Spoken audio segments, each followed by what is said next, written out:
पूरे विश्व में 14 फरवरी का दिन यूं तो वैलेंटाइन डे के रूप में मनाया जाता है, लेकिन भारत के इतिहास में यह दिन जम्मू कश्मीर की एक दुखद घटना के साथ दर्ज है। और उस घटना के बाद से हर वर्ष 14 फरवरी का दिन भारत के इतिहास में काला दिन साबित हो गया। पहले तो आप सबको नमस्कार, आदाब, सत श्री अकाल। मैं हूं सेतु श्रीवास्तव और आप देख रहे हैं रियल टाइम्स न्यूज। जी हाँ, जैसा कि मैंने आप सबको बताया कि 14 फरवरी का दिन मोहब्बत के लिए याद रखा जाता है और इसे सेलिब्रेट भी किया जाता है। लेकिन सन 2019 के बाद से यह दिन पूरे भारतवर्ष के लिए हमेशा हमेशा के लिए एक काला दिन बनकर रह गया। आइए जानते हैं क्यों कहा जाता है 14 फरवरी को काला दिन। दरअसल दिन था गुरुवार, तारीख 14 फरवरी 2019 यानी वैलेंटाइन डे और समय करीब दोपहर के 3:30। जम्मू श्रीनगर राष्ट्रीय राजमार्ग पर करीब 2500 जवानों को लेकर 78 बसों में सीआरपीएफ का काफिला गुजर रहा था। सामान्य दिन की तरह उस दिन भी सीआरपीएफ के वाहनों का काफिला अपनी धुन में जा रहा था। हालांकि घाटी में आतंकी गतिविधियों को देखते हुए काफिले में चल रहे सभी सुरक्षाकर्मी सतर्क थे। सड़क पर उस दिन भी सामान्य आवाजाही थी। सीआरपीएफ का काफिला पुलवामा पहुंचा ही था कि तभी सड़क के दूसरे साइड से सामने से आ रही एक कार ने सीआरपीएफ के काफिले के साथ चल रहे वाहन में टक्कर मार दी।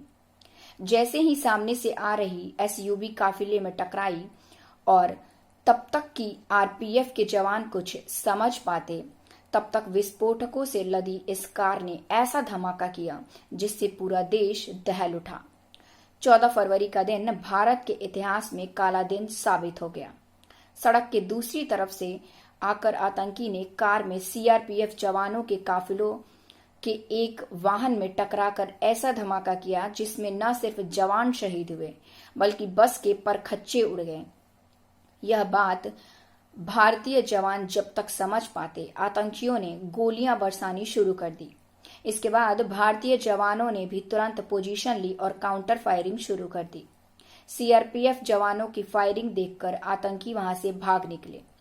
धमाका इतना जबरदस्त था कि कुछ देर तक सब कुछ धुआं धुआं हो गया। जैसे ही धुआं हटा, वहां का दृश्य इतना भयावह था कि इसे देख पूरा देश रो रहा था। उस दिन पुलवामा में जम्मू कश्मीर श्रीनगर राष्ट्रीय राजमार्ग पर जवानों के लाश इधर उधर बिखरे पड़े थे। चारों तरफ खून ही खून और मांस के टुकड़े दिखाई दे रहे थे। जवान अपने साथियों की तलाश में जुट गए। पूरे देश में हाहाकार मच गया क्योंकि तब तक हमारे देश के 40 बहादुर जवान शहीद हो चुके थे। कई जवान घायल अवस्था में तड़प रहे थे। सेना ने बचाव कर्म शुरू किया और उन्हें तुरंत ही अस्पताल में ले जाया गया। बचाव कार्य और सर्च ऑपरेशन दोनों एक साथ चल रहे थे। इस घटना ने देश को ऐसे झकझोरा कि सभी की जुबान पर बदले की बात आ गई। सभी आतंकियों की बदला लेने की बात कर रहे थे। मीडिया और सोशल मीडिया से सरकार पर दबाव बन रहा था।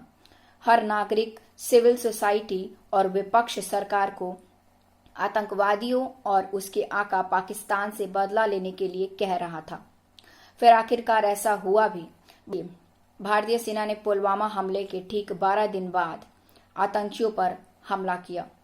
मैं एक बात कहना चाहूंगी कि हमने भले ही पुलवामा अटैक का बदला तो ले लिया, लेकिन आज भी दिल अगर सोचता है पुलवामा अटैक के बारे में तो मन को शांति नहीं मिलती है, क्योंकि हमने उसमें अपने 40 बहादुर जवानों को खोया है। आपसे फिर मुलाकात होगी, तब तक के लिए नमस्कार, आदाब, सत श्री अकाल।